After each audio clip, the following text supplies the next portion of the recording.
Et Kiev, Kharkiv. En 6 mois, l'armée russe aura subi 2 revers, 2 défaites. Et apparemment, Vladimir Poutine et ses généraux n'avaient pas tiré la leçon de ce qui s'était passé à Kiev. Les mêmes erreurs ont produit les mêmes effets.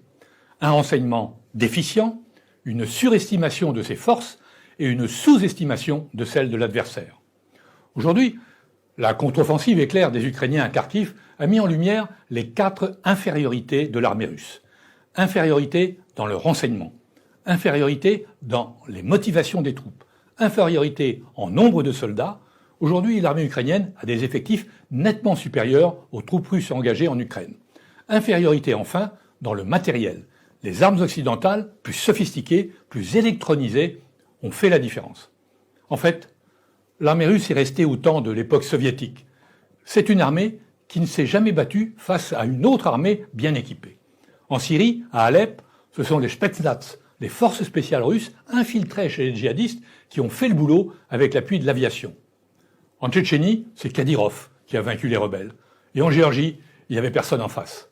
Les innombrables décorations des généraux russes n'ont pas été gagnées sur un champ de bataille. Et ce qui frappe aujourd'hui, c'est la vulnérabilité des troupes russes aux armes modernes, aux missiles. On avait vu à Kiev les dégâts causés par les missiles anti-chars. Les missiles antiaériens empêchent l'aviation russe d'avoir la maîtrise aérienne.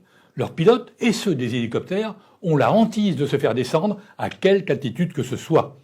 N'oublions pas non plus les missiles sol-mer, apparemment très efficaces contre le croiseur Moskva, et qui bloquent en quelque sorte la flotte russe de mer Noire dans ses manœuvres. Au cours des dernières semaines, les Russes se sont fait manipuler par les Ukrainiens et n'ont pas vu venir la contre-offensive de Kharkiv. Le plus grave sans doute pour Poutine, ce sont les images de propagande montrant les soldats russes fuyant et abandonnant matériel et munitions. Très mauvais pour le moral des troupes et pour celui de la population russe. Poutine n'a pas voulu mettre le paquet face à la résistance ukrainienne. Il n'a pas voulu décréter la conscription mobilisée. Peut-être parce que si la population le soutient depuis le début de son opération spéciale et dans sa croisade contre les Occidentaux, ce soutien serait moins fort en cas de mobilisation générale. Mais on voit bien, depuis des mois, que l'armée russe piétine. Elle manque d'effectifs. Elle manque surtout d'effectifs compétents. Les quelques milliers de morts et de blessés des premiers jours au sein des forces spéciales et des parachutistes font aujourd'hui cruellement défaut. Sur le terrain, ceux qui se sont le plus battus, ce sont les troupes des séparatistes du Donbass, très motivés, et les Tchétchènes de Kadyrov. Bref, les Russes manquent de troupes d'élite alors que les Ukrainiens, eux, les ont reconstituées. Ils ont laissé pendant des mois les réservistes de la défense territoriale se faire massacrer par l'artillerie russe pendant que leurs troupes d'élite étaient entraînées par les anglo-saxons dans l'ouest de l'Ukraine, mais aussi en Pologne et ailleurs dans les pays de l'OTAN. Clairement, l'OTAN est à la manœuvre depuis le début de cette guerre, par son renseignement, par ses matériels, par ses instructeurs. Pour les anglo-saxons, l'Ukraine est le moyen de tester en grandeur nature les guerres d'aujourd'hui et de demain, alors que les Russes s'étaient préparés à la guerre d'hier. Reste que l'on entre dans une zone particulièrement dangereuse. Car Vladimir Poutine est en quelque sorte coincé là où il ne s'y attendait pas. Il avait réussi sur le plan diplomatique à obtenir la neutralité d'une bonne partie du monde, pays africains, d'Amérique latine, d'Asie et du Moyen-Orient. Sur le plan économique, les sanctions occidentales montraient leurs limites. La Russie continuait d'engranger des excédents commerciaux grâce à la hausse des prix du pétrole et du gaz. Et de nouveaux clients remplaçaient les Européens. Et le rouble était au plus haut. Or, toute cette stratégie est mise à mal car sur le terrain, l'armée russe est incapable de tenir la distance. Dès lors, on entre dans la zone de tous les dangers.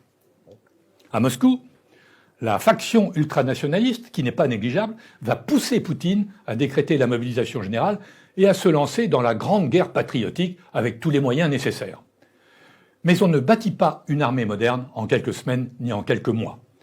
Dans l'état actuel des choses, l'armée russe serait bien incapable de quelque opération contre les pays baltes, la Finlande ou d'autres pays de l'OTAN. Bref, face à l'OTAN, elle ne ferait pas le poids.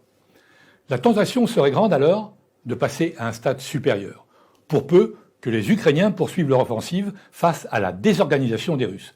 Le franchissement d'un seuil dans le conflit, celui de l'utilisation de l'arme nucléaire tactique, ne peut donc pas être écarté. Comment éviter une telle escalade? D'autant que les faucons ukrainiens, qui sont nombreux eux aussi, ont envie de pousser leur avantage. Et qu'au sein de l'OTAN, certains veulent aller jusqu'au bout, c'est-à-dire reconquérir tout le Donbass et la Crimée, quitte à recevoir quelques impacts nucléaires. Oui, la situation devient dangereuse. À l'époque soviétique, il y avait à l'intérieur du bureau politique du parti des approches différentes des débats. On savait jusqu'où ne pas aller trop loin. Là, Poutine est dans sa tour d'ivoire. Y a-t-il des hommes, des forces, qui sont capables de se faire entendre et de lui expliquer qu'il faut trouver une voie de sortie honorable? Les Chinois pourraient jouer ce rôle, Erdogan aussi. Encore faudrait-il qu'en Occident et chez les Anglo-Saxons, les mêmes voix raisonnables fassent comprendre aux Ukrainiens qu'ils n'ont pas intérêt non plus à vouloir aller un pont trop loin.